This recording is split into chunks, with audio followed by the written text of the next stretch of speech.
Praise the Lord. ஆண்டவருடைய நாமத்திற்கு மகிமை உண்டாவதாக. Praise the Lord. Glory be to the name of the Lord. ஆண்டவருடைய இனிய நாமத்தில் உங்கள் ஒவ்வொருவரையும் அன்போடு வாழ்த்தி வரவேற்கிறேன். I greet you and welcome you all in the name of our Lord and Savior Jesus Christ. YouTube, Facebook மூலமாக மாத்திரமல்ல, லைஃப் டிவி, ஆர்க் டிவி மூலமாக, மற்ற சேனல்ஸ் மூலமாக இந்த நிகழ்ச்சியை பார்த்து கொண்டிருக்கிற உங்கள் ஒவ்வொருவரையும் இயேசுவின் இனிய நாமத்தில் அன்போடு வரவேற்கிறேன். I welcome you all with the love of the Christ.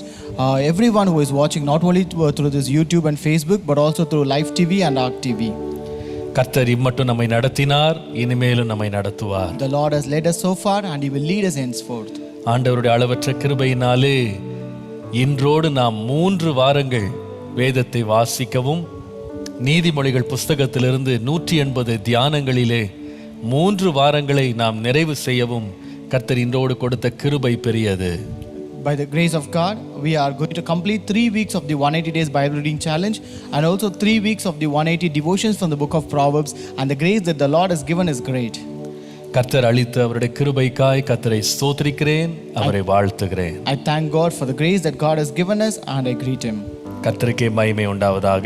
All glory be to God alone. இந்த புதிய நாளிலேயும் தேவனுடைய இரக்கங்கள் நம்மை சந்திக்கும்படி நாம் தேவனை நோக்கி மன்றாடி ஜெபம் பண்ணுவோம். Even on this new day, let us pray unto the Lord that His mercies may come and meet us. நன்றி ஆண்டவரே, நன்றி ஆண்டவரே.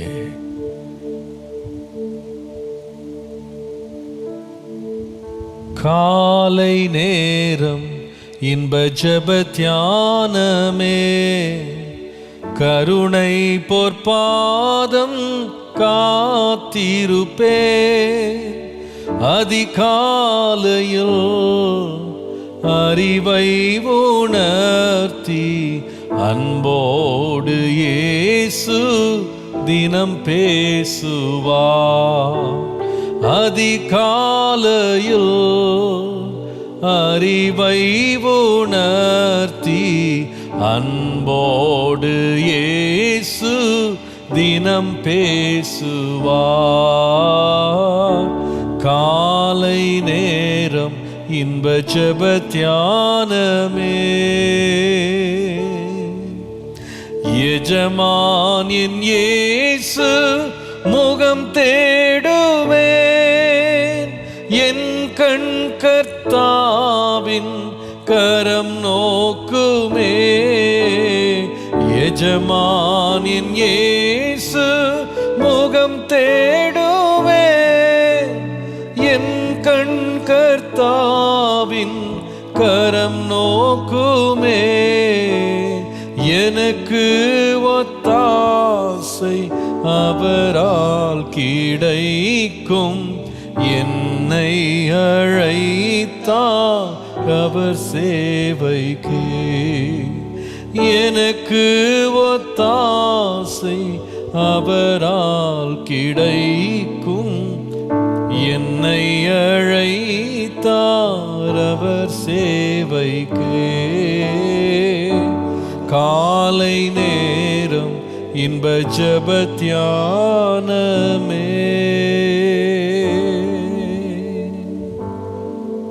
ஆமாப்பா, இந்த கால வேளையிலே அதிகாலையில் அன்போடு ஆண்டவர் எங்களோடு பேசும்படி நாங்கள் காத்திருக்கிறோம். Yes, Father, even this early morning hour, Lord, we are waiting that the Lord may speak us with love, Father. ஆண்டவரே, எங்களுடைய மனக்கண்களை திறந்தருளும். Lord, open the eyes of our heart, Lord.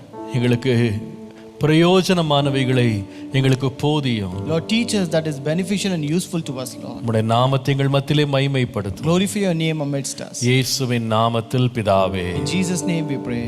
Amen. Amen. ஆமென். கர்த்தர் நல்லவர், கர்த்தர் பெரியவர். God is good and God is great.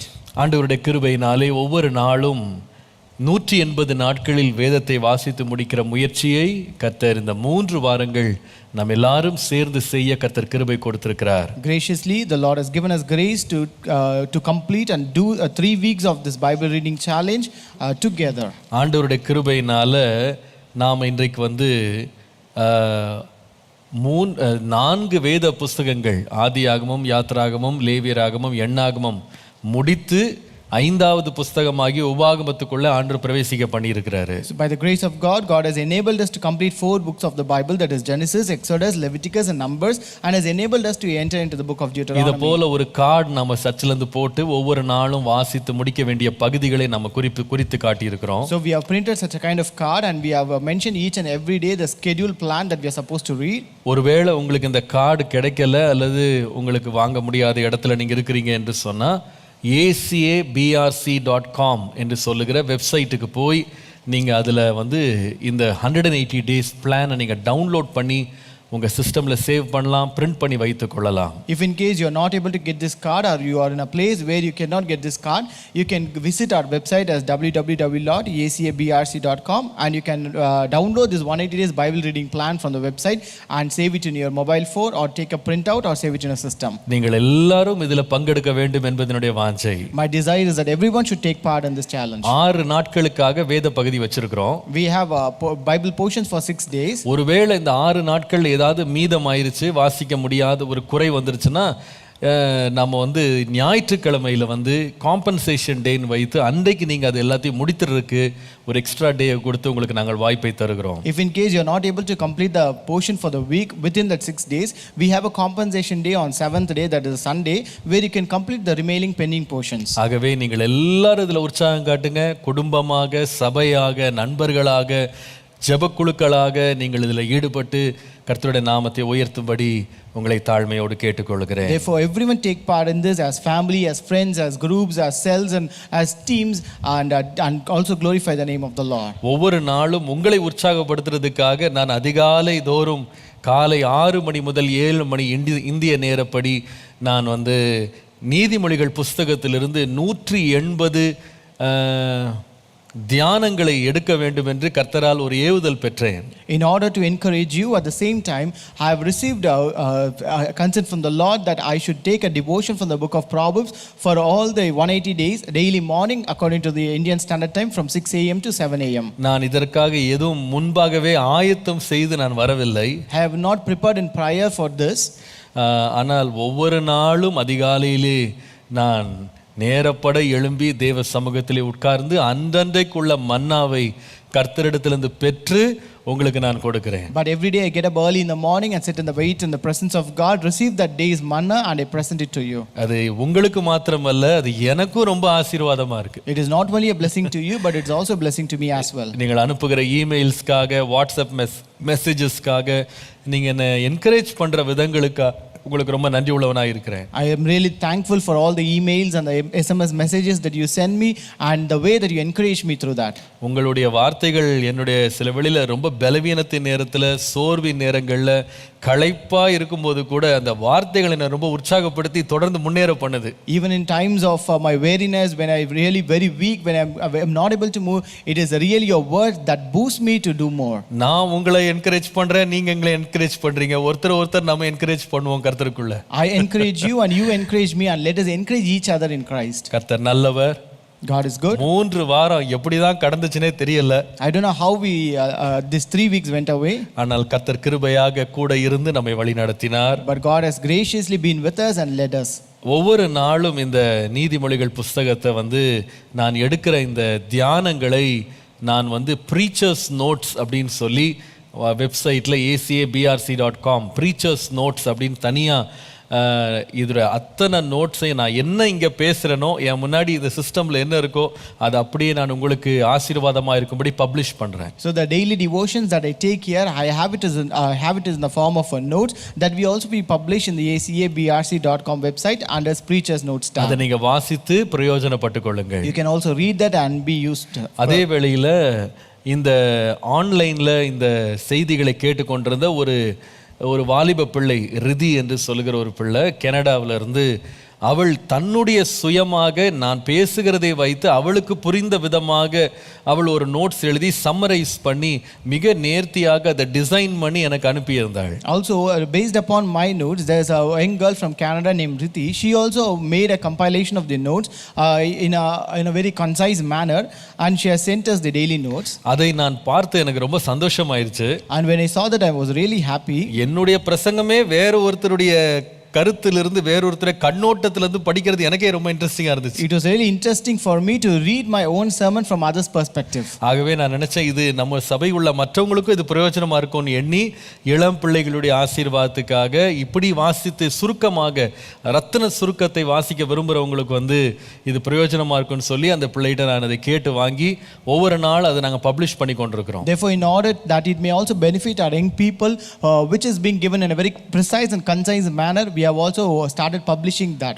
அதில் ஒரு 4 தான் publish பண்ணியிருக்கிறோம்னு நினைக்கிறேன். இன்னும் சீக்கிரமாக வெகு சீக்கிரத்தில் எல்லாத்தையும் பப்ளிஷ் பண்ணிடுவோம். So far we have published 4 of those materials, and the remaining we will publish very soon. So இவ்விதமாக உங்களுக்கு கிடைக்கிற இந்த நல்ல கிரியைகளை நல்ல காரியங்களை இந்த ட்ரெஷர்ஸை நீங்கள் எடுத்து நீங்கள் பயன்படுத்தி கொள்ளுங்க. Therefore, these treasures that you get in such kind of ways, please take it and use it. ஏதோ ஒன்று பேசணும் நான் பேசுறதே கிடையாது. I don't speak as if I want to speak something. நான் பேசுகிற ஒவ்வொன்றையும் கருத்தோடும் தியானத்தோடும் ஜெபத்தோடும் மிகுந்த கண்ணீரோடும் வேதனையோடும் தான் ரொம்ப பிரயாசப்பட்டு தான் இதை பேசுகிறேன். I speak each and everything meaningfully, with great effort, with great tears and with great pain. அதை நீங்கள் ஒரு பொக்கிஷமாக சேகரித்து உங்களுடைய ஆத்துமாக்களுக்கு அதை பயன்படுத்துங்க. மற்றவர்களுக்கும் இதை நீங்கள் எடுத்து பிரசங்கம் பண்ண போதிக்க நீங்கள் ஆலோசனை கூற இது உங்களுக்கு வசதியாக இருக்கும். Gather them like a treasures, and then that you can also use it for your own purpose, and you can also share them and also teach the same thing to other people. நீங்கள் போகிற உங்களுடைய prayer செல்ஸில் உங்களுடைய காலேஜஸில் நடக்கிற prayer செல்லில் நீங்கள் youth மீட்டிங்ஸில் எங்கே வேணாலும் இந்த நோட்ஸை நீங்கள் எடுத்து பயன்படுத்தலாம். You can take and use these notes wherever you want, in your prayer cells or in your teams, your youth groups, or any prayer cell for your college even. கர்த்தர் தாமே தொடர்ந்து பயன்படுத்துவாராக. May God continue to use us. நாம் தொடர்ந்து இன்றைக்கு நாம் விட்ட பகுதியிலிருந்து நாம் கவனிக்கலாம். So let us continue from the place where we left. நாம் வாசித்த ஒரு பகுதியை இன்னொரு முறை நாம் ஒரு முக்கியமான கருத்தை நாம் கவனிச்சுட்டு பின்பு நாம் திங்கட்கிழமையிலிருந்து அடுத்த பகுதிக்குள்ள போகலாம் என்று மனதில் ஆவியானவர் ஏவினார். So I thought we have to read one more another part of the same verses that we read so far, and then continue from a new thing from Monday. நீதிமொழிகள் 1ஆம் அதிகாரம் 10ஆம் வசனம். Proverbs chapter 1 and verse 10. என் மகனே பாவத்தினாலும் சம்மதியாதே. My son, if sinners entice you, do not consent. ஆண்டவருடைய அளவற்ற கிருபையினாலே இந்த நயங்காட்டுதலை பற்றி கடந்த 2 நாட்களாக உங்களோடு பேசிக் கொண்டிருக்கிறேன். By the abundant grace of God, I have been speaking about this enticement for the past 2 days. நயங்காட்டுதல் என்பது நம்முடைய வாழ்க்கையிலே எல்லாரும் சந்திக்கிற ஒரு போராட்டம் என்பதை நாம் மறந்துவிடக்கூடாது. We should never forget enticement is a struggle that everyone will face in our life. இது சில மனிதர்களால் நம்மை நோக்கி வரும் என்பது வேதத்தின்படி உள்ள சத்தியம். And according to the Bible, it is true that it comes through people. அது மாத்திரமல்ல, இந்த நயங்காட்டுதலை நமக்கு எதிராக அது வெள்ளம் போல் வந்தாலும் நாம் அதை எதிர்த்து நிற்க முடியும் என்பதை அந்த வசனம் சொல்லுகிறது. And also this verse says that though it comes and resists us like a flood, we can resist them. அது மாத்திரமல்ல, நேற்றுக்கு நான் சொன்னேன் இந்த நயங்காட்டுதல் எந்த விதத்திலே வரும் என்பதை நேற்றுக்கு கவனித்தோம். And yesterday we saw the pattern of enticement. முதலாவது நம்மை அது கவர்ந்து இழுக்கும். First it will attract us. இரண்டாவது நம்முடைய ஒளிப்பிடங்கள், நம்முடைய மறைவிடங்கள், பாதுகாப்பான இடங்களிலிருந்து நம்மை வெளியே கொண்டு நம்மை தாக்கும். Next it will bring us out of the hiding place and safety and our defenses and attack us.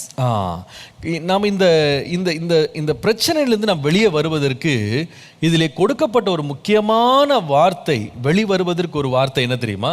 So in order to come out of this problem, the important word that is mentioned here, இந்த போராட்டத்தை தாண்டி, இந்த போராட்டத்தை ஜெயித்து, இந்த போராட்டத்திலே நாம் அமிழ்ந்து போகாதபடி நம்மை பாதுகாக்கிற ஒரு முக்கியமான காரியம் 10ஆம் வசனத்துல நீ சம்மதியாதே. The thing that will enable us to come out of it will make us to survive from this, or come out of this problem is that we can find in verse 10, do not consent. கர்த்தருடைய நாமத்திற்கு மகிமை உண்டாவதாக. Glory be to the name of the Lord. நமக்கு நேராக வருகிற பிரச்சனைகள், போராட்டங்கள், நமக்கு வருகிற சோதனைகள் நடுவில் எதை நாம சம்மதிக்க கூடாது, எதற்கு நம்ம இணங்க கூடாது, எதை நாம் ஏற்றுக்கொள்ளக்கூடாது என்பதிலே நாம் ரொம்ப எச்சரிப்பாகவும் ஜாக்கிரதையாக இருக்கணும். The things or the problems that comes facing us, we should be very careful in choosing the things which we are supposed to agree or give consent or comply with, and which we are supposed to disagree. கர்த்தருடைய நாமத்திற்கு மகிமை உண்டாவதாக. Glory be to the name of the Lord. இந்த பாவிகளால் வரும் நயங்காட்டுதல் என்பது தினந்தோறும் நமக்கு சில வேளை வராமல் இருக்கலாம்.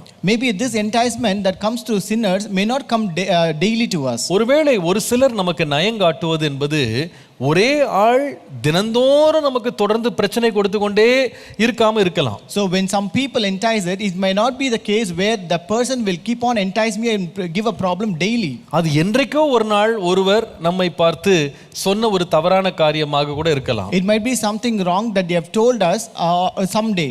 அது வந்து நான் சொல்லுவேன் ஐசோலேட்டட் இன்சிடென்ட் மாதிரி.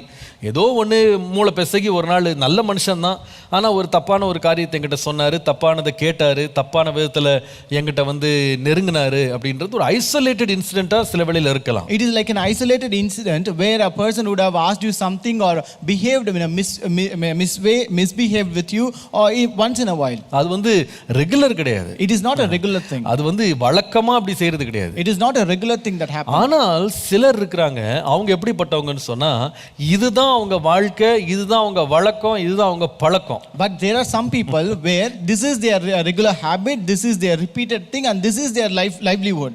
This is their lifestyle, this is their character. This is how they are. This is their personality.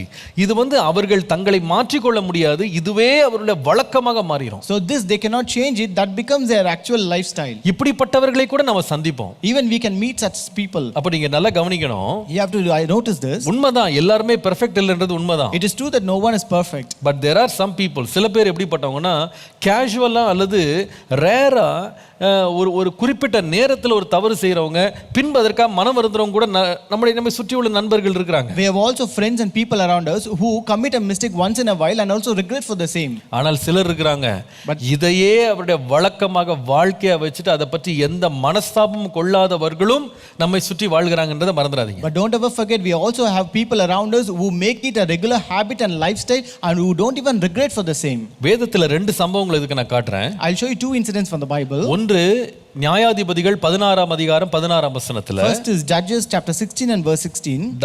தெலைலாளை பற்றி வாசிக்கிறோம். அவள் சிம்சோனை தினம் தினம் தன் வார்த்தைகளினாலே நெருக்கி அலட்டி கொண்டிருந்தாள்னு சொல்லி பார்க்கிறோம். Here we read about Delilah where it says when she pestered him daily with her words and pressed him. அதே போல நீங்கள் ஆதியாகமம் 39ஆம் அதிகாரத்துக்கு வருவீர்களானால் again when you come to Genesis chapter 39 10ஆம் வசனத்துல போத்திபாரின் மனைவியை குறித்து படிக்கிறோம். In verse 10 we read about Potiphar's wife. வேதம் சொல்லுகிறது, அவள் நித்தம் யோசேப்போடே இப்படி பேசி கொண்டு வந்தாள். And here it says so it was as she spoke to Joseph day by day. ஒரு நாள் 2 நாள் கிடையாது. It was not 1 day or 2 days. ஏதோ எதேர்ச்சியாக ஒரு நாள் மூளை பெசகி நான் பேசிட்டேன் சார் அப்படின்னு கிடையாது. It is not once in a while I spoke unaware or out of my control. ஒரு நாள் நான் தெரியாம ஒரு தவறு பண்ணிட்டேமா அப்படின்னு சொல்றது கிடையாது. It's not that I committed a mistake unaware someday. நான் வந்து தெரியாம பேசிட்டேன்னு சொல்றது இல்ல. It's not that I spoke unintentionally. ஆனா இது வந்து நித்தம் தினம். But it is daily and day by day. கர்த்தருடைய நாமத்திற்கு மகிமை உண்டாவதாக. Glory be to the name of the Lord. இப்படிப்பட்ட சூழ்நிலைகள் வரும்போது when we come across such situations, நாம் எவ்விதமாக இந்த நயங்காட்டுதலை எதிர்த்து நிற்க வேண்டும் என்பதற்கு சிறந்த ஆலோசனையை இந்த தகப்பனும் தாயும் கொடுக்கிறார்கள். The way how we are supposed to resist this enticement is given by father and mother. 15ஆம் வசனம் பாருங்க. Read verse 15. என் மகனே, நீ அவர்களோடே வழி நடவாமல் உன் காலை அவர்கள் பாதைக்கு நீ விலக்குவாயாக. My son, do not walk in the way with them, keep your foot from their path. Proverbs 1:15, நீதிமொழிகள் 1:15. நீ உன் காலை அவளை விட்டு விலக்குவாயாக. Keep your foot from their path. நீ அவர்களோட வழி நடக்க கூடாது. You should not walk in the way with them. நல்லா கவனிக்கணும் நீங்க. You have to notice this. இது பார்த்தா கொஞ்சம் ரொம்ப கடினமான வார்த்தை மாதிரி தெரியும். When you read this, it might be appearing very difficult to you. அதாவது சம்மதியாதே அப்படின்னு சொல்ற வார்த்தை அதனுடைய உண்மையான கருப்பொருள் இதான். So when you say the word do not consent, this is the actual meaning of it. இன்னொரு முறை பார்க்கலாமா அத? Shall we read it again? 1:15 பாருங்க. Proverbs 1:15. என் மகனே, நீ அவர்களோட வழி நடவாமல் உன் காலை அவர்கள் பாதைக்கு விலக்குவாயாக. My son, do not walk in the way with them. Keep your foot from their path. நீ அவர்களோடு வழி நடக்காத. You don't walk with them. நீ உன் பாதையை அவர்களை விட்டு விலக்கு. Keep your foot away from their path. உங்களுக்கு தெரியுமா, சில வேளையில நம்முடைய வாழ்க்கையில இதை செய்வது என்பது மிக கடினமான ஒரு தீர்மானமாக இருக்கும். Do you know this is the most difficult decisions that we have to make in our life? சில வேளையில சில மனிதர்களை விட்டு ஒரேடியாக ஒட்டு மொத்தமாக அவருடைய உறவை துண்டித்து போவது என்பது மனதுக்கு ரொம்ப சங்கடமாக தான் இருக்கும். Sometimes disconnecting a connection or a relationship with certain people in our life once for all will be always painful. சில வேளையில அவர்கள் நமக்கு பல நாட்களாக நண்பர்களாக நீண்டகால நண்பர்களாக இருக்கும்போது அவர்களுடைய வழிகளை விட்டு நம்ம மொத்தமாக விலக, அவர்களை விட்டு நம்ம பிரிந்து போவது என்பது சொல்றது ரொம்ப லகு தான், ஆனால் செய்யறது ரொம்ப கஷ்டம். Sometimes when that people concerned are our close friends or friends for a very long time, it is really a difficult thing to be separated from them, because it is very easy to say but it is very difficult to do. ஏன்னா இது நீண்டகால உறவை முறிக்கிறது அப்படின்றது நமக்கு கொஞ்சம் அட்டாச்மெண்ட்ஸ்லாம் இருக்கும். அதுலேருந்து பிரிஞ்சு வர்றதுக்கு சில மெமரிஸ் இருக்கும், சில ஞாபகங்கள்லாம் இருக்கும். அதெல்லாம் பிரிஞ்சு வரணும்ன்றது கொஞ்சம் கஷ்டமா இருக்கும். So breaking such a kind of bond is very rare, very difficult, because we might have many memories, many things to remember. சில பேருக்கு நல்லா தெரியும், சில பேருடைய ஆலோசனைகளும் அவர்களுடைய நடத்துதலும் அவர்களுடைய வழிகாட்டுதலும் அவர்களோடு இருக்கிற உறவும் நம்மளை கரப்படுத்துதுன்னு நல்லா தெரியும். Some people know very well that the relationship that they have with that people, the counsels on the way, that the leading of those people are really defiling them. அவங்களுக்கு தெரியும் இந்த பாத ஆரம்பம் வித்தியாசமா இருந்துச்சு, போக போக போக நாம தேவனை விட்டு வழி விலகுறோம், நம்முடைய வாழ்க்கை கரப்படுது, நாம தேவனுக்கு பிரியமில்லாத வாழ்க்கைக்கு நேரா நடந்துட்டு இருக்கிறோம், நல்லா தெரியும். They know very well, as I began this journey it was well, but as I was moving on with them, it is really deviating from me from God, it is straying me away from the Lord, it is defiling my life. ஆனா அவங்களுக்கு என்னன்னா, ஆரம்பத்தினுடைய அன்பு, அந்த பாசம், அந்த நல்ல நேரங்கள் இதெல்லாம் நினச்சிக்கிட்டு அவங்க ஒரு காம்ப்ரமைஸ்லேயே வாழ்ந்துட்டு இருப்பாங்க. அவங்க முழுவதுமாக விடுபெறாமல் அவர்களோட சமரசம் பண்ணிக்கிட்டே வாழ்வாங்க. But since they have the loads of memories, the love and affection that they had initially, they will not be in a situation to compromise, and they cannot come out of that. இதுதான் சிம்சோனுடைய நிலை. This is the state of Samson. அவளை ரொம்ப மனசார நேசிச்சிட்டான். He loved her so much. அந்த அன்புல ரொம்ப நாள் பிரயாணம் பண்ணிட்டான். He traveled in that love for a long time. அந்த அன்பு அவனுக்கு நிறைய இன்பமான அனுபவங்களை அவன் லைஃப்ல கொடுத்திருக்கலாம். And that love would have also given him very pleasures in his life. ஆனா இப்போ அந்த அன்பு வம்பா மாறுது. But now this love has become something against him. இது ஒரு ப்ராப்ளமா மாறிடுச்சு. It has become a problem now. இப்போ அவள் அன்பா பேசுறதை விட இவனுடைய ரகசியத்தை வாங்குறதுல தான் அவ ரொம்ப கண்ணும் கருத்துமா இருக்கறா. Now she was very much focused to extract the secret from him rather than the love. சிம்சோனுக்கு தெரியாமலாம் இல்ல இது. It is not that Samson is unaware. இது நல்லா தெரியும், அவனுடைய ஜீவனை பறிக்கிறதுக்கு தான் இவ திட்டம் போடுறான், நல்லா தெரியும். He know very well that she is planning to take his life. அந்த பிரச்சனை அவன் ரொம்ப நீண்ட ஒரு காலத்தை அவன் கொடுக்குறான். He is giving a long time for that problem. முடிவில் பார்த்தீங்கன்னா அதை எதிர்த்து நிற்க பலனே அவனுக்கு இல்லாம போயிருச்சு. At the end he did not have strength to resist it. அவனுடைய ஜீவனே அவனுக்கு கசப்பா மாறிடுச்சு. His entire life became a bitter to him. அவன் இனி வாழ்றதை விட சாகிறதே நல்லது அப்படின்ற அளவுக்கு அவன் மாறிட்டான். He was changed to a situation where it was better for him to die than to live. இது நமக்கு ஒரு பக்கம் எச்சரிப்பா இருந்தாலும், though this is a warning on one side, இன்னொரு பக்கம் நமக்கு ஒரு பெரிய நல்ல எடுத்துக்காட்டு யோசேப்பு. On the other side we have a very good example as Joseph. அவன் அந்த வீட்ல அந்த எஜமானை ரொம்ப நேசிச்சான். He loved his master so much there. அந்த வீட்டுக்கு ரொம்ப உண்மையா இருந்தான். He was much faithful to that house. நீண்ட காலம் அதற்கு உண்மையா இருந்தான். அது நிறைய வேலை செஞ்சான். He was faithful for a long time and he worked and labored so much. அந்த குடும்பத்திலிருந்து நிறைய நன்மைகளை பெற்றான். He also received many goodness from that house. எவ்வளவோ ப்ரமோஷன்ஸ் அங்க வந்தது. He got so many promotions from there. ஆனால் ஒரு நாள் ஒரு பிரச்சனை ஆரம்பிச்சது. But one day a problem started. தேவனுக்கு விரோதமாக பாவம் செய்யறதுக்கு இழுக்கப்படுகிறான். He was being enticed to sin against God. இது ஒரு நாள் அல்ல, 2 நாள் அல்ல. This is not 1 day or 2 days. ஆரம்பத்துல வாயில பேசி பேசி தடுத்து பிரச்சனையை முடிச்சிடலாம் நினைச்சுக்கிட்டே இருந்தான். Initially he thought he can just end it up with his words. ஆனால் பிரச்சனை கைமீறி போகிறது. But it was going out of control. என்ன செய்தான் தெரியுமா? What did he do? அந்த பாவத்தோடு விளையாடி கொண்டில்ல. He was not playing with that sin. அந்த பாவத்தோடு சமரசம் செய்யல. He did not compromise with that sin. ஆனால் அதுக்கு பதிலாக அந்த வீட்டை விட்டு நிர்வாணமா கூட ஓடி போயிட்டான். Rather he ran away from that house naked. சில வேளையில இவ்விதமாக நாம் சம்மதியாமல் எதிர்த்து நின்று ஓட வேண்டிய சந்தர்ப்பங்கள் கூட அந்த வழியை விட்டு விலக வேண்டிய ஒரு சந்தர்ப்பம் வந்தாலும் நாம் ஆயத்தமா இருக்கணும். Sometimes we have to be prepared, even we have to run away from that path or run away from that situation so that we may not compromise with that. அதனால தான் 2 கொரிந்தியர் 6ஆம் அதிகாரம் 16 லிருந்து 17 வசனங்களை வாசித்தால், Therefore when you read 2 Corinthians chapter 6 verses 16 and 17, தேவனுடைய ஆலயத்துக்கும் விக்கிரகங்களுக்கும் சம்பந்தம் ஏது? and what agreement has the temple of God with idols? நான் அவர்களுக்குள்ளே வாசம் பண்ணி அவர்களுக்குள்ளே உலாவி அவர்கள் தேவனாயிருப்பேன், அவர்களின் ஜனங்களாயிருப்பார்கள் என்று தேவன் சொன்னபடி நீங்கள் ஜீவனுள்ள தேவனுடைய ஆலயமாய் இருக்கிறீர்களே. For you are the temple of the living God, as God has said, I will dwell in them and walk among them, I will be their God and they shall be my people. 2 Corinthians 6:16 in English. ஆனபடியால் நீங்கள் அவர்கள் நடுவிலிருந்து புறப்பட்டு பிரிந்து போய் அசுத்தமானதை தொடாதிருங்கள் என்று கர்த்தர் சொல்லுகிறார். Therefore come out from among them and be separate, says the 2 Lord. Corinthians 6 please. 2 Corinthians 6:17 தப்பா போடுறீங்க.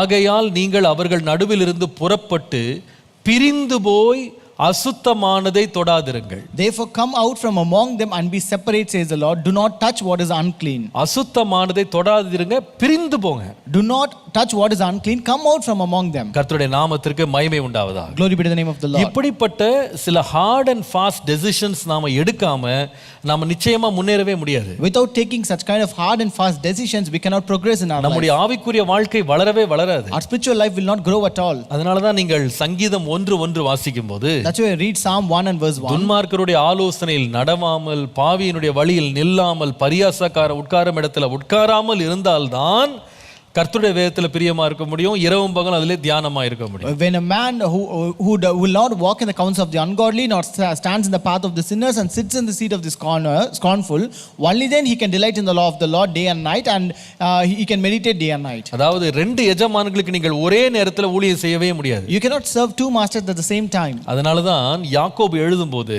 That's why when James writes, யாக்கோபு 4ஆம் அதிகாரம் 4ஆம் வசனத்தை வாசியுங்கள். James chapter 4 and verse 4, அவர் சொல்லுகிறார், விபச்சாரரே விபச்சாரிகளே, உலக சிநேகம் தேவனுக்கு விரோதமான பகை என்று அறியீர்களா? Here he writes, adulterers and adulteresses, do you not know that friendship with the world is enmity with God? ஆகையால் உலகத்துக்கு சிநேகிதராய் இருக்க விரும்புகிறவன் தேவனுக்கு பகைஞனாய் இருக்கிறான். Whoever therefore wants to be a friend of the world makes himself an enemy of God. கர்த்தருடைய நாமத்திற்கு மகிமை உண்டாவதாக. Glory be to the name of the Lord. எப்படி போட்டிருக்கு பாருங்க, உலக சிநேகம் என்பது தேவனுக்கு விரோதமான பகை. It says that friendship with the world is enmity with God. உலகத்துக்கு சிநேகிதனாய் இருக்க விரும்பினால் அவன் தேவனுக்கு பகைஞனாய் இருப்பான். And whoever wants to be a friend of the world make himself an enemy of God. இந்த வேதத்துல உலகத்துக்கு நீங்க பகைஞனாய் அப்படின்னு சொல்லி எழுதும்போது அர்த்தம் என்ன? So when the Bible says friendship with the world, what does it mean? உலக சிநேகம் அப்படின்னும்போது அப்படின்னா அர்த்தம் என்ன? What is the meaning that it says friendship with the world? அப்படின்னா அர்த்தம் என்னன்னா நம்ம எல்லாரையும் பகைக்கணும்னு அர்த்தமா? Does it mean that we should hate everyone? எல்லாரையும் பகைஞனா மாத்திரணுமா? நம்ம ஃப்ரெண்ட்ஷிப் லிஸ்ட்ல இருக்கிற அத்தனை பேரையும் தேவன் அறியாத மக்கள் எல்லாரையும் நாம பகைஞனா நம்ம பார்க்கணுமா, விரோதியா பார்க்கணுமா? Should we see or make everyone who doesn't know God in a friendship list as our enemies? இல்ல, அப்படி சொல்லல. No, not that way. முக்கியம் என்ன சொல்லியிருக்குன்னு சொன்னா, What does it say? உலகம் கொண்டு வருகிற பாவம், அசுத்தம், அதனுடைய துராசைகளை நாம ஏற்றுக்கொள்ளாமல் நாம் அதிலே பங்கு பெறாமல் இருக்க வேண்டும் என்பதை தான் அங்கே வேதம் முக்கியப்படுத்துகிறது. It actually means and focuses to say that we should not appreciate or accept or participate in the pleasures and sins of this world. கர்த்தருடைய நாமத்துக்கு மகிமை உண்டாவதாக. Glory be to the name of the Lord. அப்படிதான் மோசே வாழ்ந்தார். And that is how Moses lived. அப்படிதான் மோசே அவருக்கும் ஒரு தெரிந்தெடுக்க வேண்டிய ஒரு நேரம் வந்தது. Even Moses had to choose something in his life. அவர் எந்த பக்கம் போகணும், யார் பக்கம் நிக்கணும், எங்க இருந்து விலகணும்னு ஒரு தீர்மானம் எடுக்க வேண்டிய ஒரு நேரம் வந்தது. There was a time for Moses to decide which to accept, which to leave away, on which side to lean on. நீங்க வாசித்து பாருங்க எபிரேயர் 11ஆம் அதிகாரம் 24 லிருந்து 26. Read Hebrews chapter 11 verses 24 to 26. விசுவாசத்தினாலே மோசே தான் பெரியவன் ஆனபோது பார்வோனுடைய குமாரத்தின் மகன் எனப்படுவதை வெறுத்து அனித்தியமான பாவ சந்தோஷங்களை அனுபவிப்பதை பார்க்கிலும் தேவ ஜனங்களுடைய துன்பத்தை அனுபவிப்பதையே தெரிந்து கொண்டான். By faith Moses, when he became of age, refused to be called the son of Pharaoh's daughter, choosing rather to suffer affliction with the people of God than to enjoy the passing pleasures of sin. இதுல முக்கியமான வார்த்தை என்ன தெரியுமா? Now what is the important word here? 24ஆம் வசனத்துல மோசே பெரியவன் ஆனபோது, verse 24 it says, by faith Moses, when he became of age. இங்கிலீஷ்ல ரொம்ப நல்லா இருக்கு. In English it is very beautiful. அது என்னன்னா பெரியவன் when he grew big ன்னு போடல, when he grew ன்னு போடல, when he came of age, when he became of age என்ன சொன்னா அவனுக்கு வயசு வந்த போதுன்னு போட்டிருக்கு. So it means that when he became of age. எப்போ இவருக்கு வயசு வந்தது அப்படின்னு கேட்டா, when did he become age? 40 வயசுல வயசுக்கு வந்தாரு. At 40 years he became of age. சரீர பிரகாரமா நான் சொல்லல. I'm not saying physically. சரீர பிரகாரமா சொல்லல. It is not a physical maturity. 40 வயசுல ஒரு வாலிபன் ஆனார் நான் சொல்லல. It's not that he became an young man only at the age of 40. அவனுக்கு 40 வயதுல தான் அவனுக்கு மனம் தெளிஞ்சது. But only at the age of 40 he had a maturity in his heart. ஆண்டவர் சிறுபிள்ளையா இருக்கும்போதே பார்வோனுடைய அரண்மனையை மோசேக்கு ஒரு வீடாக வைத்திருந்தார். So when Moses was very small, God kept the house or palace of Pharaoh to be his house. சிறு குழந்தையிலிருந்து அந்த வீடு தான் அவனை காப்பாற்றியது. And right from his childhood it was that house that it saved him. அந்த வீட்டினால் தான் அவன் உயிர் பிழைத்திருந்தான். He survived because of that house. அவனோடு பிறந்த இஸ்ரவேலின் ஆண் மக்கள் யாருமே உயிர் பிழைக்கல. And none of the Israelites male childs who were born with him were alive. இவன் மட்டும்தான் பிழைச்சு அந்த வீட்டிலே ஒரு பாதுகாப்பான சூழ்நிலையிலே வளருகிறான். And he was the one who survived and he was grown up in that protected stage of that house. அந்த வீட்டிலிருந்து தான் எகிப்தினுடைய சகல கலைகளையும் அவன் கற்று தேறினான். And only from that house he began to be he was trained up in all the arts of Egypt. அவன் ஒரு படித்த மனிதனாக மாறினான். He became a literate only from there. Educated person. அது மாத்திரமல்ல அந்த இடத்துல தான் அவன் வாக்கிலே வல்லவனாக மாறினான். And he also became eloquent only in that place. அப்போ இதெல்லாம் நன்மை அந்த வீடு தான் கொடுத்துச்சு. So that house was the one which gave all this goodness. பார்வோனின் குமாரத்தின் மகன் என்ற பட்டம் இதெல்லாம் அவனுக்கு சம்பாரிச்சு கொடுத்துச்சு. And it also gave him the title that he is the son of Pharaoh's daughter. ஆனா ஒரு நாள் ஒரு வயது வந்தது. But one day he became of age. இந்த படிப்பை தாண்டி, beyond his education, இந்த கலைகள், இந்த அவன் கற்றல் எல்லாம் தாண்டி, above whatever he learned from there, பாவ சந்தோஷங்கள் அதே வீட்டுக்குள்ள வந்துச்சு. and there came the pleasures of sin in the same house. நம்ம யூனிவர்சிட்டி, நம்ம காலேஜ், நம்ம ஸ்கூல்லாம் பாத்தீங்கன்னா எதற்காக நம்மங்களை ஆண்டவர் கொண்டு போறாருன்னா நம்ம நிறைய காரியங்களை கற்றுக்கொள்ளும்படி, தேரும்படி, நம்ம கல்வியை பெற்றுக்கொள்ளும்படி தான் ஆண்டவர் கொண்டு போறாரு. God takes us to university, schools and institution only so that we may learn many things from there and for education only. நம்முடைய ஃப்ரெண்ட்ஸ் எல்லாம் எதுக்கு இருக்கிறாங்கன்னு சொன்னா நம்முடைய படிப்புல நம்மளை உற்சாகப்படுத்த, நம்மோடு கூட சேர்ந்து படிக்க, நமக்கு உதவி செய்ய நம்மோடு வர்றாங்க. We have our friends just to help us to help us in our education, in studying and to help us in our ways. ஆனா ஒரு காலம் வருது. But there comes a time. அதே பள்ளிக்கூடம், அதே கல்வி நிறுவனம் நமக்கு பாவத்தை ஊட்டும் ஒரு இடமா மாறிடுது. The same university, the same education institutes become a place of feeding sin. அந்த நண்பர்கள் நம்மோடு படிக்க வேண்டியவங்களை நம்மள சோதிக்கிறவர்களா மாறிடுறாங்க. Our friends who are supposed to study with us becomes our tempters. நமக்கு உதவி செய்ய வேண்டிய அதே நண்பர்கள் நம்மை பாவத்துல ஊக்குவிக்கிறவர்களா மாறக்கூடிய சந்தர்ப்பங்கள் உருவாகுது. There comes situation where our friends who are supposed to encourage us in studies, they encourage us in doing sins. இப்போ மோசேயை போல நாம ஒரு ஸ்டாண்ட் எடுக்கணும். We have to take a stand like Moses now. என்ன தெரியுமா? What is that? அந்த எகிப்தினுடைய பாவ சந்தோஷங்களை அனுபவிப்பதை பார்க்கிலும் தேவ ஜனங்களோடு துன்பத்தை அனுபவிப்பேன் என்று சொல்லி அங்கிருந்து பிரிந்து வருவேன் அப்படின்னு ஒரு தீர்மானம் எடுக்க வேண்டிய ஒரு சந்தர்ப்பம் லைஃப்ல வரும். There will come a situation in life where we have to take a decision to separate ourselves from the pleasures of this sin, like Moses took the decision. அது நம்ம மோசேயை போல பல காலங்களாக 40 வயசு வரைக்கும் நான் பார்வோனின் குமாரத்தின் மகன் என்று அழைத்து கொண்டிருக்கிற ஒரு காலம் நம்ம லைஃப்ல இருந்திருக்கலாம். We may have a situation or a period in our life where you have been called as the son of Pharaoh's daughter. ஆனால் ஒரு காலத்துல அதை வெறுக்க வேண்டிய ஒரு நேரம் காலம் வரும். But at one point of time, there comes a time where we are supposed to hate it. மோசே சொல்லல எப்படி நான் வெறுப்பேன். Moses never said, how will I hate it? இந்த அம்மா தானே என்ன காப்பாத்துனாங்க. She was the one who saved me. இந்த வீடு தானே எனக்கு அடைக்கலம் கொடுத்துச்சு. This house was my refuge. அங்க இருந்து எப்படிங்க வர முடியும்? How can I come out of them? அவங்களை எப்படி வெறுக்க முடியும்? How can I hate them? அவங்களை விட்டு எப்படி பிரிஞ்சு வர முடியும்? How can I get separated from them? அப்படி அவன் சொல்லல. He never said so. அவனுக்கு தெரியும். He knew very well. சரீர பிரகாரமான நன்மைகளை அவங்க கொடுத்தாங்க. அதுக்கு நன்றி உள்ளவனா இருக்கிறேன். I'm really grateful for the physical need that they met me. ஆனால் என்னுடைய ஆத்துமாவுக்கு கேடு வருது அப்படின்னு சொன்னா எதையும் நான் இழக்கிறதுக்கு ஆயத்தமா இருக்கிறேன். But if something is attacking my soul, I'm ready to sacrifice anything. பாருங்க, இயேசுவானவர் நமக்கு ஒரு நல்ல முன்னோடி. Our Lord Jesus is a very good example. அவர் பல நாட்கள் பல மணி நேரங்கள் ஏன் அவருடைய வாழ்நாள் எல்லாம் பாவிகளோடு நேரத்தை செலவழித்தார். He spent lot of his time, lot of his days, even in the entire his lifetime he spent with sinners. ஆனால் அவர் பாவத்தோடு இல்ல. But not with sin. நல்லா கவனிக்கணும் நீங்க. You have to notice this. அந்த பாவம் தன்னை கரைப்படுத்த அவர் இடம் கொடுக்கல. He never gave room for the sin to defile him. அந்த பாவத்தில் அவர் பங்கெடுக்கல. He never participated in that sin. நிறைய பேர் நினைக்கிறாங்க இயேசு வந்து பாவிகளோடே இருந்தாரு. Many people think Jesus was with the sinners. அவர் பாவிகளோடு இருந்தாலும் பாவத்தில் இல்ல.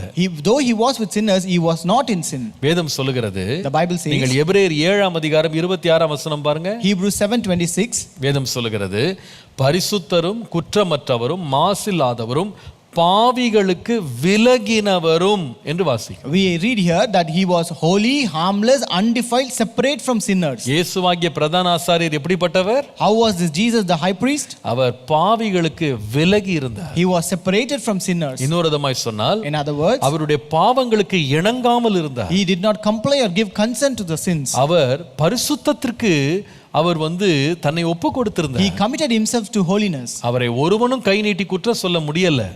No one was able to blame him or accuse him. இந்த பாவம் செய்தா என்று சொல்லி குற்றம் சாட்ட முடியல. None was able to accuse him that he committed this sin. பாவமில்லாது இருந்தார். He was without sin. நியாயாசனத்துல கொண்டு நிறுத்தப்பட்டால் கூட ஒரு ராஜா அவரை பற்றி சாட்சி சொன்னா, இவரிடத்துல நான் ஒரு குற்றத்தை நான் காணலன்னு சொன்னான். Even when he was taken to the judgment place of court, the king said, I could not find any fault with him. அவனை இயேசுவை வந்து சிலுவையிலே அறையும்படி ஒப்பு கொடுக்கப்பட்ட நூற்றுக்கு அதிபதி சொன்னான், நிச்சயமாகவே இந்த மனுஷன் தேவகுமாரன் என்று சொல்லி அவன் அவரை குறித்து சாட்சி கொடுத்தான். The centurion to whom he was committed to be crucified on the cross, he testified that I could not find anything. He is truly the son of God. இது வந்து கொஞ்சம் ட்ரிக்கியான ஒரு காரியம் தான். ஏன்னா நம்ம உலகத்துல தான் இருக்கிறோம், ஆனா உலகத்திற்குரியவர்களாய் நாம் இல்லாம இருக்கிறது, அந்த மாதிரி ஒரு செப்பரேஷன் நமக்கு இருக்கிறது என்பது கொஞ்சம் ட்ரிக்கியான ஒரு காரியம் தான். This is really a tricky thing where you are in this world, but you should not be in this world. பாவிகளோடு தான் வாழ்றோம். We live with sinners. ஆனால் பாவத்தோடு இணங்காம இருக்கிறதுன்றது ஒரு டஃப்பான ஒரு situation. But it is really tough or difficult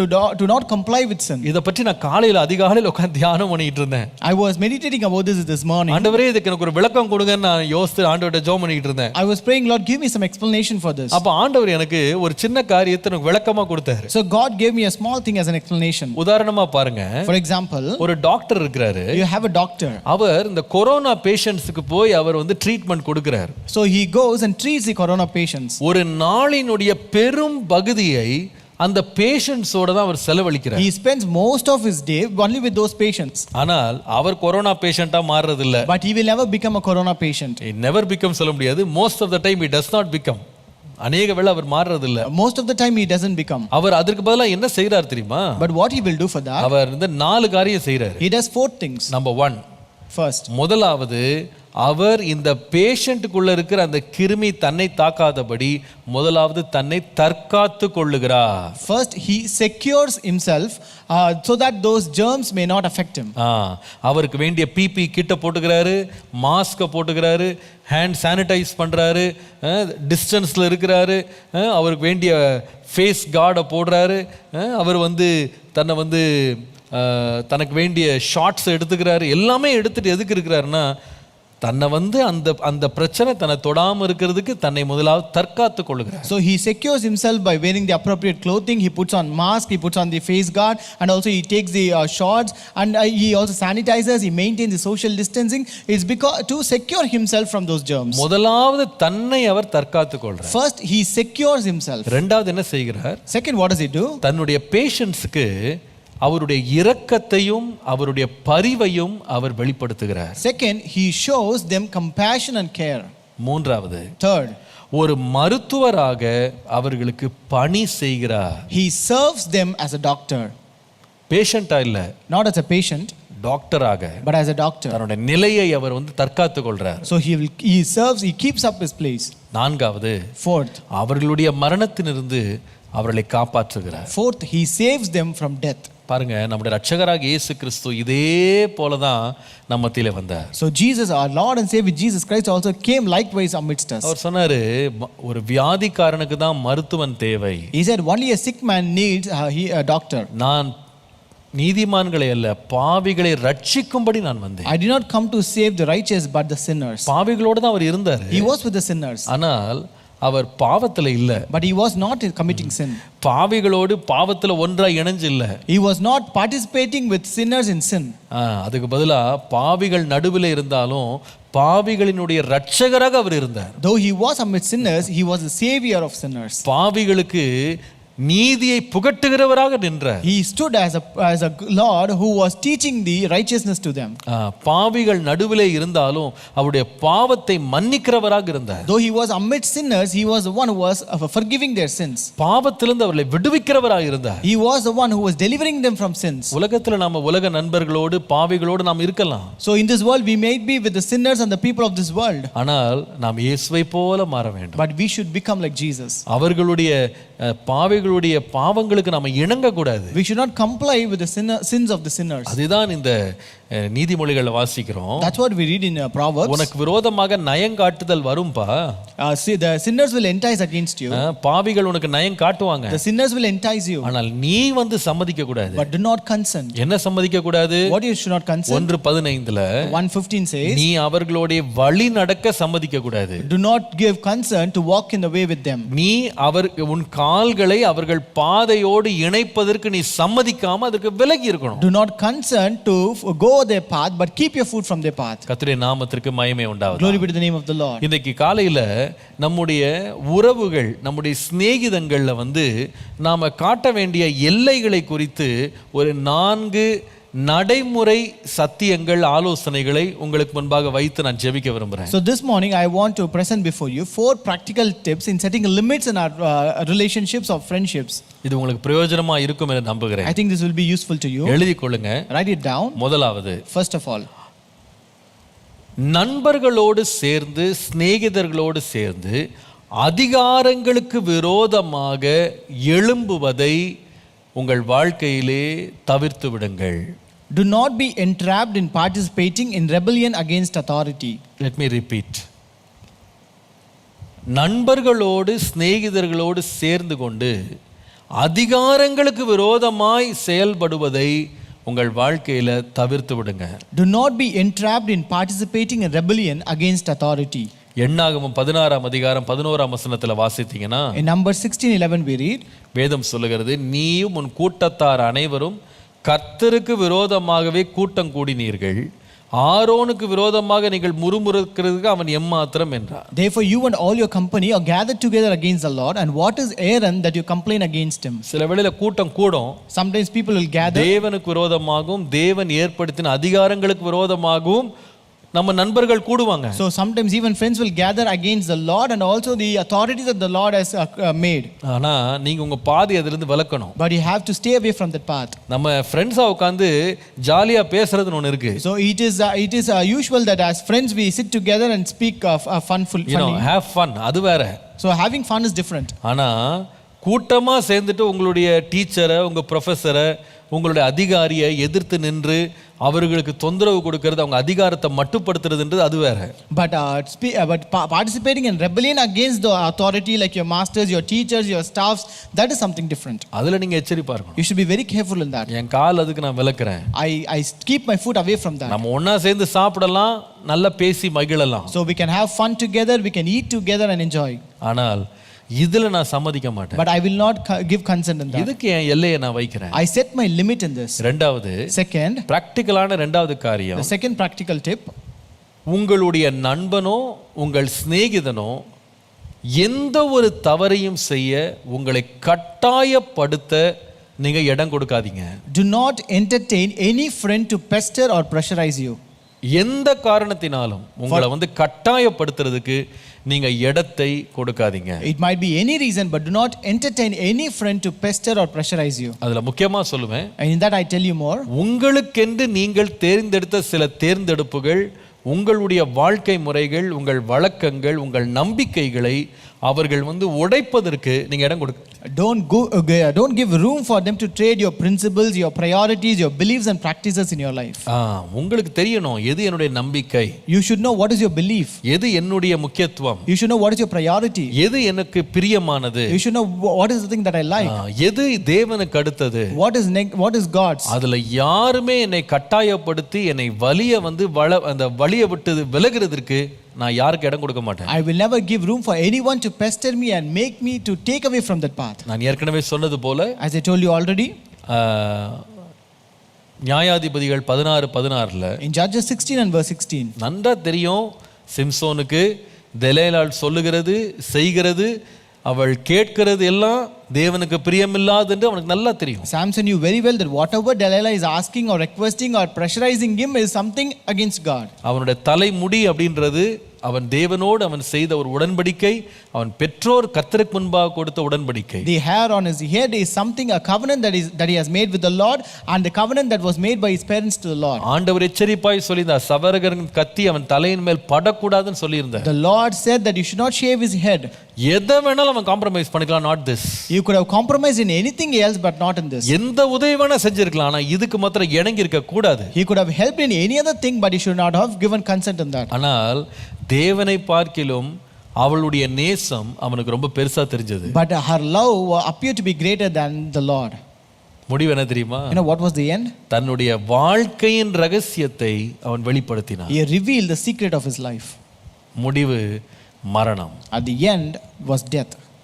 எந்த நண்பனோ எந்த சிநேகிதனோ சிநேகிதியோ கர்த்தரை விட்டு உங்களை பிரிக்கிற ஒரு நிலைக்கு நீங்க உங்களுக்கு இடம் கொடுக்கவே கூடாது. You should never give room for your friend to separate you from the Lord. எனக்கு ரொம்ப வேதனையா இருக்கு சில சம்பவங்களை பார்க்கும்போது. When I see certain incidents, it's really grieving me. எத்தனையோ வருஷம் கர்த்தரை தேடி பின்பற்றி ஆராதித்து தங்கள் வாயினால கர்த்தரை துதித்த வாலிப பிள்ளைங்க தங்க வாழ்க்கையில ஒரு குறிப்பிட்ட நேரம் வரும்போது அவங்க தேவனை மறுதலித்து விக்கிரகங்களுக்கு முன்பாடி போய் தன்னுடைய நண்பனுக்காக சிநேகிதனுக்காக சிநேகிதிக்காக போய் நிற்கிறத பார்க்கும்போது என்னுடைய இருதயம் வேதனைப்படுது. Many young children who followed the Lord, who accepted him as a savior and who was very zealous for the Lord, but at one point of time when it came for their friends, it might be a boy or a girl, and for their purpose they have defeated the Lord and then went away and worshipped those idols.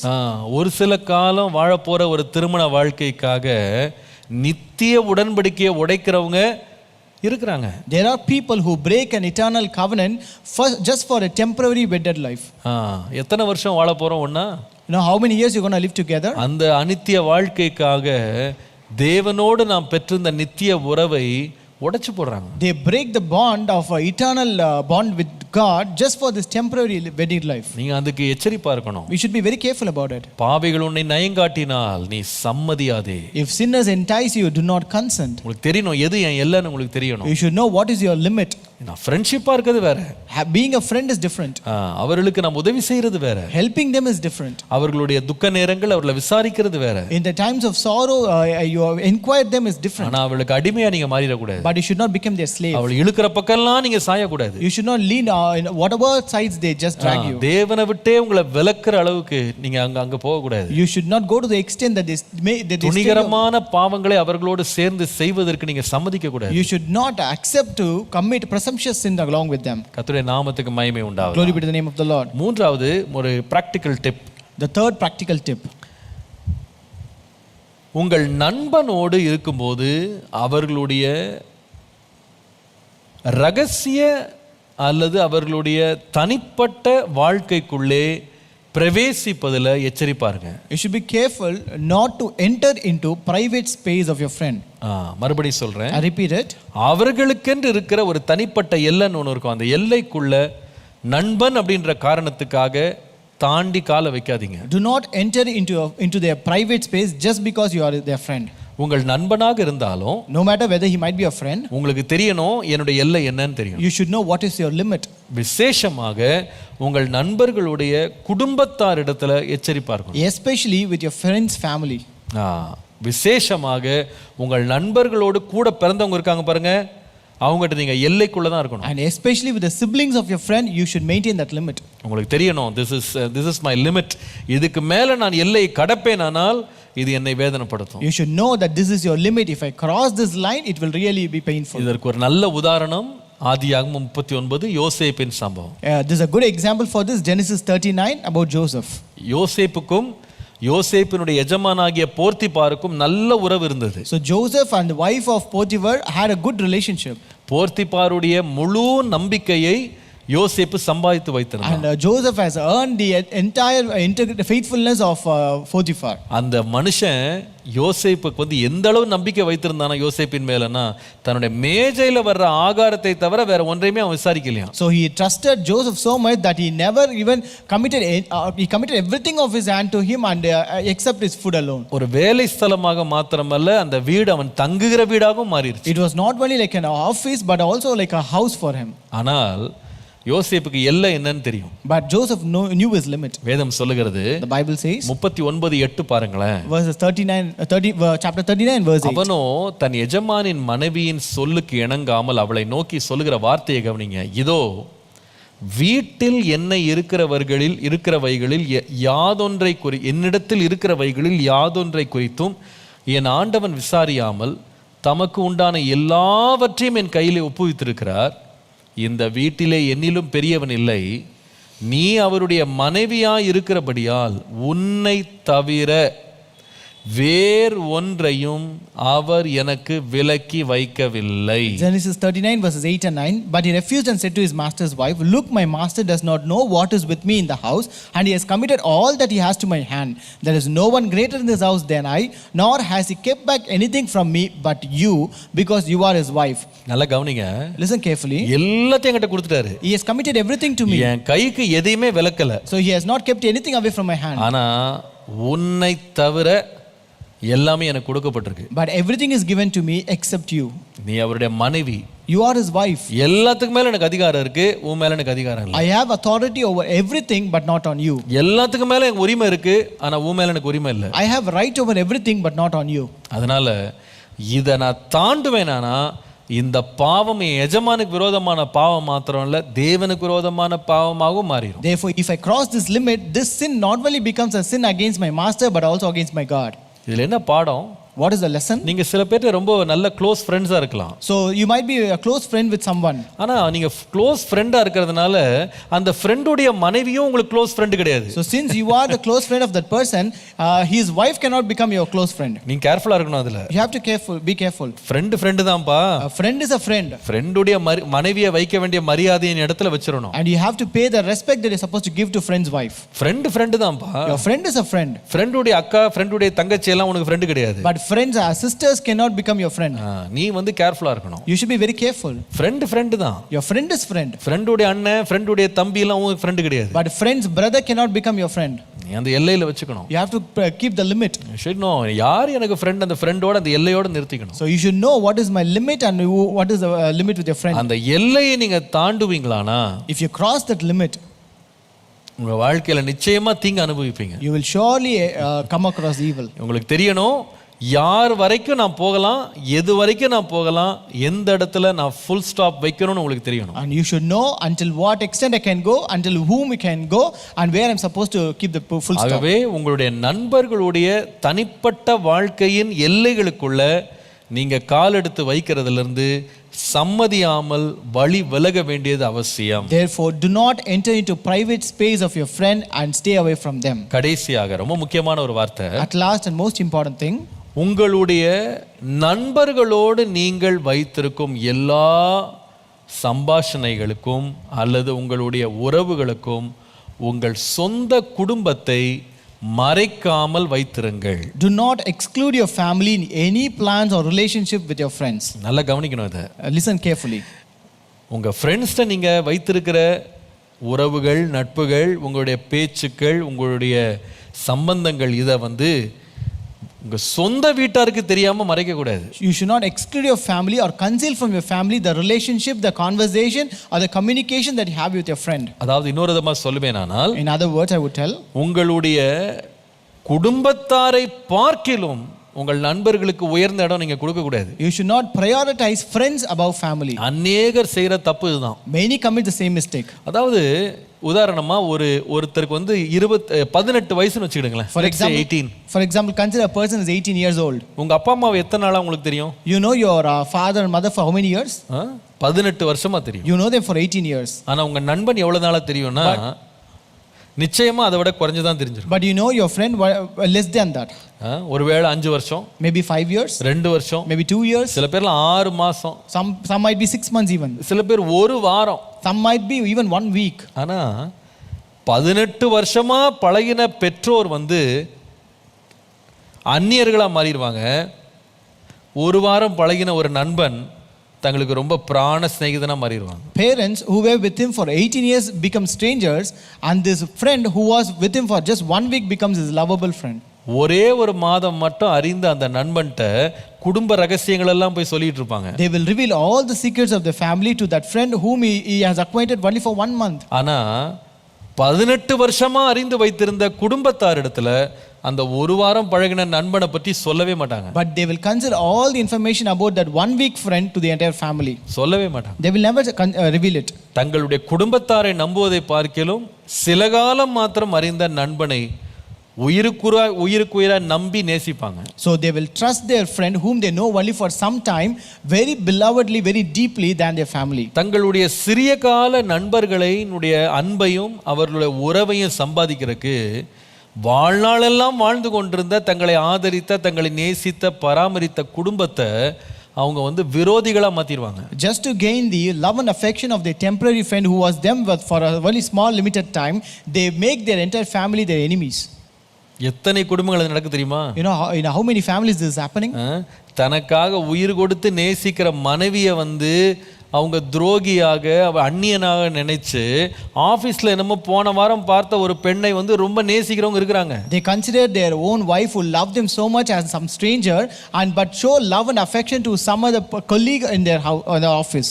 எத்தனை பேர் இந்த தவறுல விழுறாங்க தெரியுமா? You know how many people fall for this mistake? தங்களுடைய மனைவியை பற்றிய கணவனை பற்றிய ரகசியங்களை வந்து 2 வாரம் பழகின ஒரு உடன் வேலையாளோடு முழுசா ஷேர் பண்ணுவாங்க. So they will share the secrets of their husband and wife with their colleagues with whom they have acquainted just for 2 weeks. ஆனா சமீபத்துல பழகின ஒருவரோடு பார்த்த ஒருவரை பற்றிய பேரை கூட ஒரு மென்ஷன் கூட அவங்க நெருங்கிய உறவுகள்கிட்ட சொல்ல மாட்டாங்க. But they will not make the mention of even their name to their family members about the person they have acquainted recently. மகனே, my son, பாவிகள் உனக்கு நயங்காட்டினாலும் நீ சம்மதியாதே. If sinners entice you, do not consent. உன்னுடைய பெற்றோரை, உடன் பிறந்தவர்களை, உன்னுடைய கணவனை மனைவியை அந்நியனாக எண்ணாதீங்க. Don't consider your family, your siblings, your husband and wife as strangers.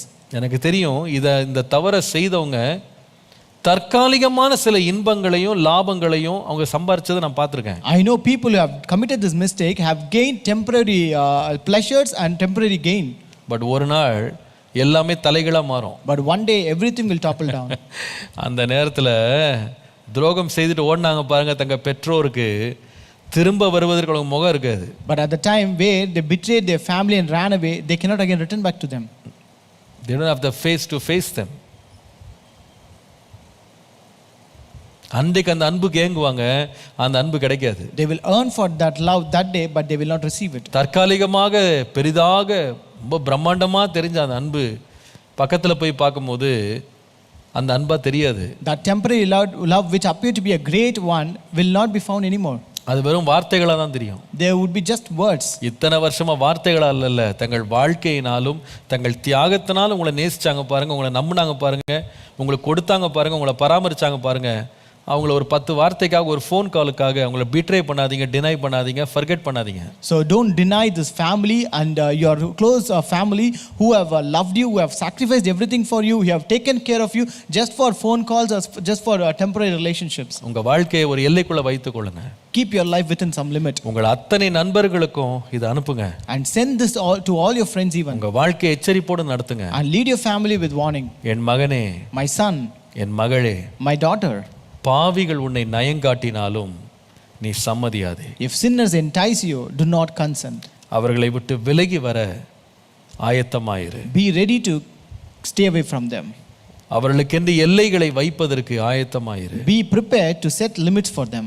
அளவுக்கு அதிகமாக உன்னுடைய உறவுகளை எல்லை மீறி வாழ ஒரு நாளும் சம்மதியாது. Don't ever accept or give consent to live a life beyond the limits. Luca 15:30 In Luke 15:30 it says, அந்த இளம் வாலிபன் அப்பாவுடைய ஆஸ்தியெல்லாம் எடுத்துக்கிட்டான். the younger son took all the possession of his father. அப்பா இப்ப அந்நியனா மாறிட்டாரு. வேசிகளும் நண்பர்களும் அவனுக்கு ரொம்ப சிநேகிதரா மாறிட்டாங்க. Now father has become a stranger and the harlots and friends become his love. முடிவு என்ன தெரியுமா? Now what was the end? அத்தனை ஆஸ்தியையும் இழக்க வேண்டியதாயிடுச்சு. He had to lose the entire asset. எத்தனை குடும்பங்கள் இழந்திருக்காங்க தெரியுமா? You know how many families have lost this?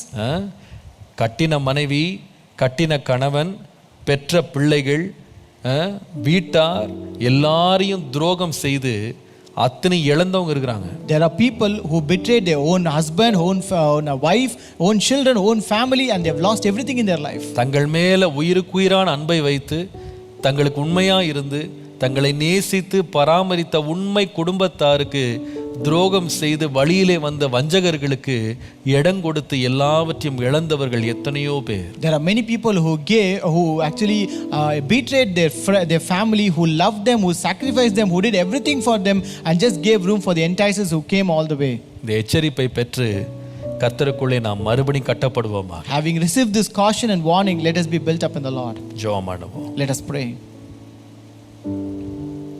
பேசும் பேசும் ஜெபம் செய்யும் போது ஆண்டவா பிரியமானதை இப்போ காட்டும் செய்ய ஆயத்தம்.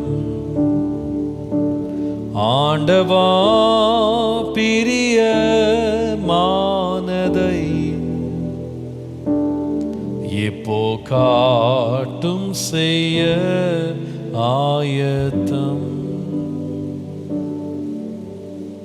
அன்பின் ஆண்டவரே, A loving God, பாவிகள் எங்களுக்கு நயங்காட்டினாலும் அவர்களுக்கு சம்மதியாமல் இருக்க கிருபை தாரும். give us grace even though if sinners entice us, that we may not give consent to them. எங்களுக்கு கொடுக்கப்பட்ட ஆலோசனைகள், எச்சரிப்புகள், உம்முடைய சத்திய வார்த்தைகளை ஏற்றுக்கொண்டு அதன்படி வாழ கிருபை தாரும். Give us grace that we may accept your words, your warnings, the cautions that you have given us and live accordingly, Lord. இயேசுவின் நாமத்தில் பிதாவே. In Jesus' name we pray.